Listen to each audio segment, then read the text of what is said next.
حضور نے فرمایا بھوکوں کو کھانا کھلاؤ، بھوکوں کو کھانا کھلاؤ، بیماروں کی مزاج پرسی کرو اور قیدیوں کو چھڑاؤ۔ اب بھوکوں کو کھانا کھلانا یہ کتنا افضل عمل ہے۔ جو بندہ چاہتا ہے میری بھوک خود ختم ہو، وہ یہ کام کرنا شروع کر دے۔ آج ہم میں سے ہر بندہ چاہتا ہے میرے پاس سرمایہ بڑھے، پیسہ بڑھے، میرے گھر کے اندر نعمتوں کے اندر کیا ہو، اضافہ ہو۔ ہر بندے کی خواہش ہے نا۔ تو اس کا ایک طریقہ ہے، وہ طریقہ کار کیا ہے؟ اپنے دسترخوان کو اپنی حیثیت کے مطابق وسعت دینا شروع کر دے۔ آج دسترخوان ہم وسیع کس پر کرتے ہیں؟ جس سے ہمیں کوئی مفاد ہوتا ہے۔ کیا خیال ہے؟ میرا فلاں دوست آ رہا ہے، میرے فلاں کیا نام ہے عزیز اور رشتہ دار آ رہے ہیں، اور اگر عام بندہ کوئی آ جائے تو بندہ اس کو پانی پہ ٹرکا دیتا ہے۔ تو بعد وہ کہتا ہے انشاءاللہ آپ کا کھانا بنائیں گے پھر۔ لیکن اگر کوئی صاحب حیثیت آ جائے جس سے اس کو پتہ ہے اس سے مجھے کوئی آنے والے وقت کے اندر کوئی مفاد ملنے والا ہے، آج ہمارا نیک کام کرنا بھی یہ خود غرضی پر مشتمل ہو گیا ہے۔ ہم اپنا مفاد دیکھتے ہیں۔ الا ماشاء اللہ بڑے بڑے اللہ کے نیک بندے ہیں جو اللہ کی رضا کے لیے کام کرتے ہیں۔ نماز پڑھنا بھی بعد میں مفاد پر مشتمل ہے۔ نماز پڑھوں گا تو میرے کاروبار میں برکت ہوگی، قرآن پڑھوں گا تو میرے کاروبار میں برکت ہوگی۔ اور خدا کے بندے یہ ساری چیزیں اللہ نے تمہیں دے ہی دینی ہیں، تو اللہ کے لیے پڑھ، اللہ کی رضا کے لیے پڑھ، تو اللہ تبارک و تعالی اتنے فوائد و ثمرات تجھے عطا فرمائے گا کہ تیری سوچ بھی نہیں ہوگی۔ تو یہاں حضور نے کیا فرمایا؟ بھوکوں کو کھانا کھلاؤ۔ اور یہاں پر ہوتا اکثر کیا ہے؟ ہم بھوکوں کو کھانا نہیں کھلاتے، جو پہلے ہی سیر ہوتے ہیں ان کی دعوتیں کرتے ہیں۔ مزہ تو ہو، آج بھی یہ عید الاضحیٰ کا موقع ہے۔ کئی گھرانے ایسے ہیں کہ جن گھرانوں کے اندر گوشت تو چلے جاتا ہے، لیکن ان لوگوں کے پاس گوشت کو پکانے کے لیے مٹیریل نہیں ہوتا۔ پریشان ہوتے ہیں، 500 600 1000 روپیہ اس کو پکانے میں لگ جانا ہے، پیسے کہاں سے لائیں گے؟ انسان تو بعض اپنے آپ دیتے یار 500 1000 کی کیا ویلیو ہے، لیکن کچھ ایسے لوگ بھی ہیں جس کے پاس 50 روپے کی بھی قدر ہے۔ ان کو پتہ ہے کہ میں نے یہ سالن بنانا ہے، اس پر جو خرچہ آنا ہے، میرے پاس تو پیسے نہیں، نتیجتاً وہ گوشت دینے والا دے تو جاتا ہے، لیکن وہ جو اگلا بندہ ہے جس کے پاس بسا اوقات پکانے کی گنجائش بھی نہیں ہوتی۔ تو حضور کے فرمان کی جامعیت دیکھیں کہ حضور نے فرمایا اطعم الجائع، بھوکوں کو کھانا کھلاؤ۔ کیا ہے؟ جو بھوکے ہیں ان کو کھانا کھلاؤ، کہ جس وقت کھانا ان کے پیٹ میں جائے گا اور جا کر پیٹ کی بھوک کو ختم کرے گا۔ اب آپ مجھے بتائیں، آپ اس کو یہ بھی نہ کہیں یار میرے لیے دعا کرنا، اس کے پیٹ کا ایک ایک جو حصہ ہے آپ کے لیے دعائیں کرے گا۔ بعض دفعہ انسان کہتا ہے یار دعا میرے لیے کرو، لیکن بندہ ایسے کام کرے کہ اس کو یہ کہنے کی زحمت بھی پیش نہ آئے، بلکہ ایسا عمل کرے اگلا بندہ خود دعا دے، بندہ خود دعا دے کہ جس وقت انسان کسی بھوکے کو کھانا کھلائے گا۔ لیکن آج کے دور کے اندر یہ پہچان بھی بڑی مشکل ہوتی جا رہی ہے، کہاں جائے بندہ؟ ایسے پیشہ ور لوگ ہمارے معاشرے کے اندر جنہوں نے ڈھونگ رچایا ہوا ہے، بھوکا بننے کا انہوں نے پورا ایک ڈھونگ رچایا ہوا ہے، اور گھر کے اندر بہت زیادہ مال ہے۔ اب ایسے بےروپیوں سے بھی ہم نے بچنا ہے، دیکھنا۔ اسی وجہ سے شریعت نے پہلے کیا فرمایا؟ اپنے قریبی رشتہ داروں پر خرچ کرو، کیونکہ قریبی رشتہ داروں کا پتہ ہوتا ہے، انسان اس کے گھر میں آتا ہے جاتا ہے، پتہ ہوتا ہے۔ عام بندہ آپ کو راستے میں مل گیا، آپ کو کیا پتہ اس کی حالت کیا ہے؟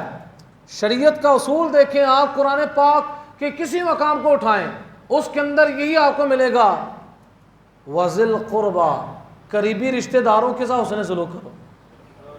آج کیا ہے، لوگ قریبی رشتہ داروں کو چھوڑ دیتے ہیں اور باہر لوگ سخی بنے ہوئے ہیں، اور بعض دفعہ سخاوت کے کلمات سننے کے لیے ان کے کان ترستے ہیں، یا تعریف نہیں ہوئی، فلاں بندے نے تعریف نہیں کی کہ فلاں بندے نے یار اتنے مجھے پیسے دیے، اتنا مجھے نوازا ہے، تو نبی علیہ السلام فرماتے ہیں بھوکوں کو کھانا کھلاؤ۔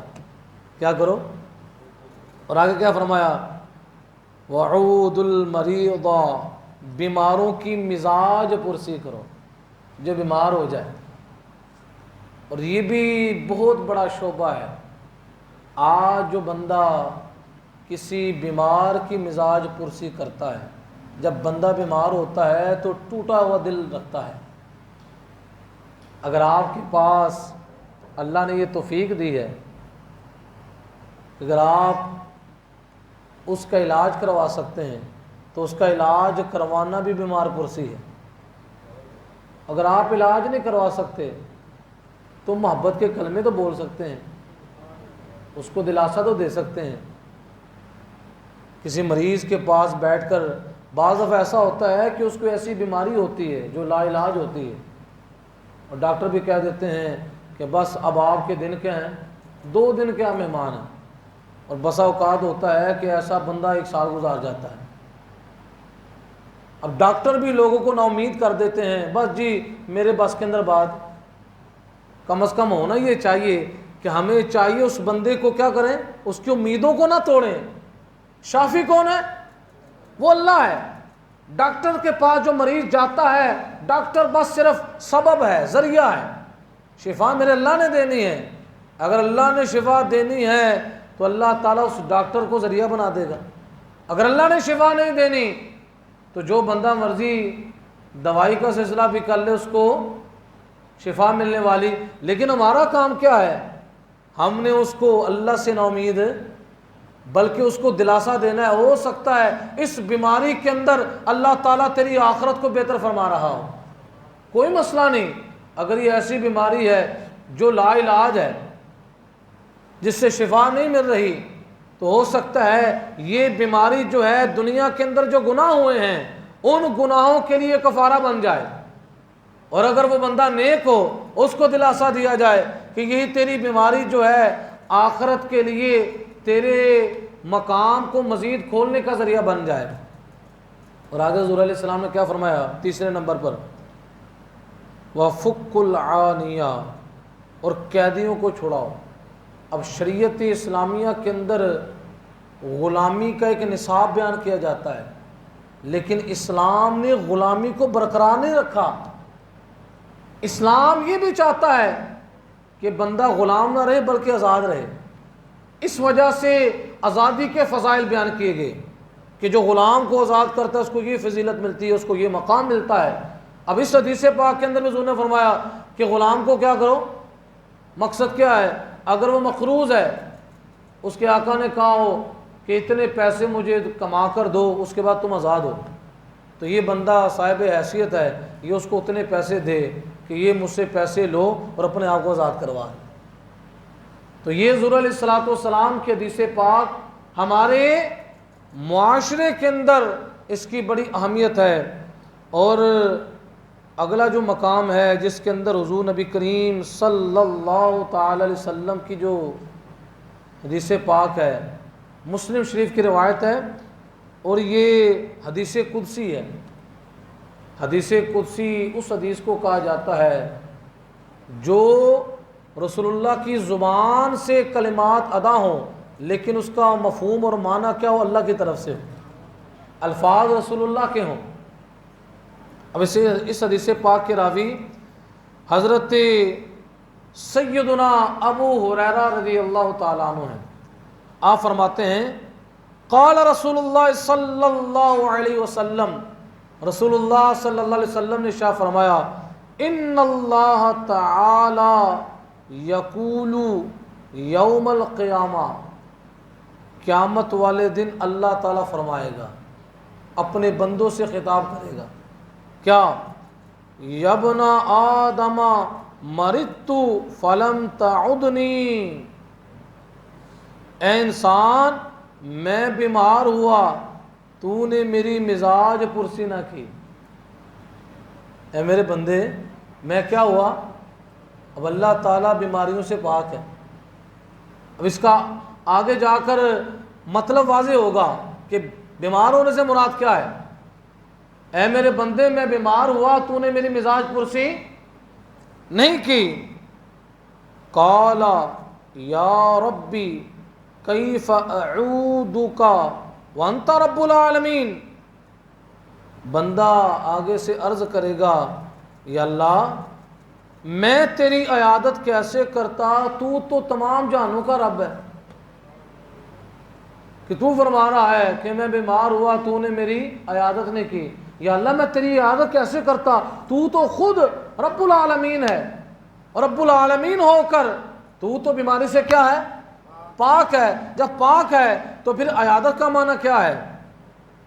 قالا، اللہ نے فرمایا ما علمت ان عبدی فلانا مریدا فلم تعدہ،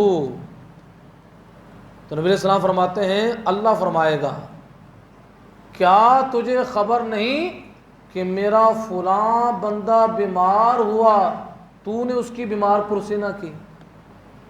تمہیں پتہ چلا تھا کہ فلاں میرا رشتہ دار بیمار ہے، فلاں میرا محلے دار بیمار ہے، اور تو نے اس کی بیمار پرسی نہیں کی۔ اما علمت انک لو عدتہ لوجدتنی عندہ، سبحان اللہ۔ اللہ فرماتا ہے کیا تجھے خبر نہیں اگر تو اس کی عیادت کرتا تو مجھے اس کے پاس پاتا۔ مراد اللہ کی رحمت، یعنی اگر تو اس کی عیادت کے لیے جاتا، کتنا عظیم عمل ہے بیمار پرسی کا، کہ بندہ اگر کسی بیمار شخص کی بیمار پرسی کرے تو وہ بیمار آدمی کے پاس بیٹھا ہوا ہے، بیٹھ کر اللہ کی رحمت کے جلوے لے رہا ہے۔ اللہ فرماتا ہے کہ تو اس کے پاس جاتا، اس کی عیادت کرتا تو مجھے اس کے پاس پاتا۔ اب پہلی بات کون سی ہے؟ بیماری کی۔ اب آگے فرمایا یا ابن آدم استطعمتک فلم تطعمنی، اللہ تعالیٰ فرماتا ہے اے آدمی میں نے تجھ سے کھانا مانگا تو نے مجھے نہ کھلایا، میں نے تجھ سے کھانا مانگا تو نے مجھے نہ کھلایا۔ قال یا ربی کیف اطعمک وانت رب العالمین، بندہ اللہ کی بارگاہ میں عرض کرے گا مولا تو رب العالمین ہے، یا اللہ میں تجھے کیسے کھانا کھلاتا، تو کھانا کھانے سے پاک ہے۔ کھانا کھانا یہ مخلوق کی صفت ہے، اور کھانا کھلانا یہ خالق کی صفت ہے۔ اللہ مطعم ہے، طاعم نہیں۔ مطعم کا مطلب ہے کھانا کھلانے والا ہے، اسی وجہ سے یہ دعا مانگی جاتی ہے الحمدللہ الذی اطعمنا وسقانا وجعلنا مسلمین، تمام تعریفیں اس اللہ کے لیے جس نے ہمیں کھلایا اور جس نے ہمیں پلایا اور اس نے ہمیں مسلمان بنایا۔ تو کھلانا اور پلانا یہ کس کی شان ہے؟ اللہ رب العالمین کی شان ہے۔ کھانا اور پینا یہ کس کی شان ہے؟ مخلوق کی شان ہے۔ یہ کس کی شان ہے؟ مخلوق یہ کھاتی بھی ہے، مخلوق پیتی بھی ہے۔ اب نبی علیہ السلام فرماتے قیامت والے دن اللہ فرمائے گا اے ابن آدم میں نے تجھ سے کھانا طلب کیا تو نے مجھے کھانا نہیں کھلایا، تو آگے سے بندہ کہے گا اللہ تو رب العالمین ہے، میں تجھے کھانا کیسے کھلا سکتا ہوں؟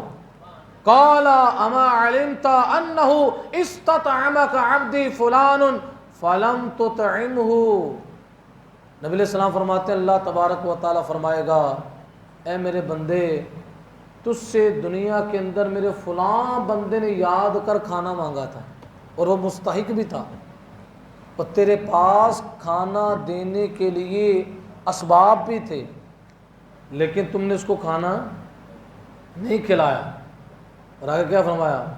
اما علمت انک لو اطعمتہ لوجدت ذلک عندی، اگر تو اس کو کھانا کھلاتا تو مجھے اس کے پاس پاتا، مجھے اس کے پاس، مطلب کیا ہے؟ اللہ کی رحمت کو اس بندے کے پاس پاتا۔ پھر فرمایا کہ یا ابن آدم استسقیتک فلم تسقنی، اے ابن آدم میں نے تجھ سے پانی مانگا تو نے مجھے پانی نہیں پلایا۔ قال یا رب کیف اسقیک وانت رب العالمین، بندہ پھر عرض کرے گا مولا تو تو رب العالمین ہے، میں تجھے پانی کیسے پلا سکتا ہوں؟ اللہ فرمائے گا استسقاک عبدی فلان فلم تسقہ، میرے فلاں بندے نے تجھ سے پینے کے لیے پانی مانگا لیکن تو نے اس کو پانی، اگر تو اس کو پانی پلاتا تو میری رحمت کو اس کے پاس پاتا۔ تو کتنا یہ عظیم عمل ہے، بیمار کی بیمار پرسی کرنا، بھوکے کو کھانا کھلانا اور پیاسے کو پانی پلانا، اور یہ اتنا عظیم عمل ہے۔ اس عمل کی برکت سے اللہ تبارک و تعالی انسان کی زندگی کے اندر کئی بہاریں پیدا فرما دیتا ہے۔ بعض دفعہ انسان کو پتہ نہیں ہوتا کہ اللہ تبارک و تعالی اتنا بندے کو نوازتا ہے، لیکن یہاں پر یہ بھی بات یاد رکھیں، کام وہ ہو جو شریعت کے مطابق ہو۔ یہ نہیں ہے کچھ لوگ، میری بات ان سے ہوتی ہے جو دو نمبری کرتے ہیں، جو ماشاءاللہ شریعت کے مطابق چلتے ہیں، ہم تو ان کی تحسین کرتے ہیں۔ اب یہ مطلب نہیں دو نمبر طریقے سے پیسہ کمایا، دو نمبر طریقے سے پیسہ کمایا اور ساتھ ایک دسترخوان لگا دیا، روزانہ کی بنیاد پر بھوکوں کو کھانا کھلایا جا رہا ہے۔ اب وہ جو پیسہ کمایا جا رہا ہے اس کی طرح توجہ، بات اپنی کمائی کو حلال بھی کرنا ہے اور حلال رزق میں سے اللہ کی مخلوق کو کھلانا ہے۔ یہ نہیں دو نمبری کے کاروبار عروج پر ہوں اور ساتھ بندہ یہ کہے کوئی بات نہیں، اللہ تعالیٰ معاف کرنے والا ہے، اللہ تعالیٰ رحمت کرنے والا ہے، کہ کوئی بات نہیں، میرے مال کے اندر اگر اتنا حرام کا مال مکس بھی ہو گیا ہے تو کوئی بات نہیں، میں ساتھ بھوکوں کو کھانا بھی کھلا دیتا ہوں اور پیاسوں کو پانی پلا دیتا ہوں، فلاں جگہ فلٹر لگا دیتا ہوں۔ لیکن پہلے یہ سوچے کہ وہ کمائی جو ہے وہ حلال کے ذریعے سے حاصل ہوئی ہے یا حرام کے ذریعے سے حاصل ہوئی؟ کیوں؟ حضور علیہ الصلوۃ والسلام خود فرماتے ہیں اللہ طیب، اللہ طیب ہے اور طیب مال قبول کرتا ہے، پاکیزہ مال قبول کرتا ہے۔ آج ہمارے معاشرے کے اندر یہ بھی بہت بڑا المیہ ہے، لوگ دو نمبر کاموں سے باز نہیں آتے اور ساتھ ساتھ کرتے کیا ہیں؟ اور فلاں بندے نے فلاں جگہ پر دسترخوان لگایا ہوا ہے، 3 ٹائم کھانا کھلا رہے ہیں، اور فلاں بندے نے فلاں جگہ پانی کا فلٹر لگایا ہوا ہے، لیکن ساتھ 2 نمبری کے کاموں سے باز آتے ہیں۔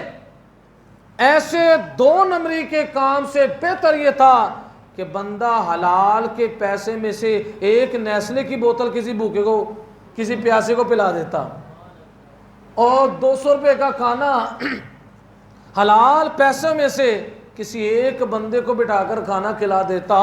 وہ حلال کا ایک شخص کو کھلانا، اس کی اہمیت شریعت کے اندر اتنی ہے کہ دوسری طرف جو ہے 1000 بندہ دسترخوان پر بیٹھ کر کھانا کھا رہا ہے، لیکن جو کھانا بنایا گیا وہ حرام کے پیسوں سے بنایا گیا ہے، وہ 2 نمبری کے پیسوں سے بنایا گیا ہے۔ وہ 1000 بندوں کو کھانا کھلانا ایک طرف اور ایک بندے کو حلال کی کمائی میں سے کھلانا وہ ایک طرف ہے، یعنی اس کا مقام زیادہ ہے۔ اور یہ سوچ کیا ہوتی جا رہی ہے؟ ختم ہوتی جا رہی ہے، اور ہمارے معاشرے کے اندر اتنا بگاڑ پیدا ہوتا جا رہا ہے۔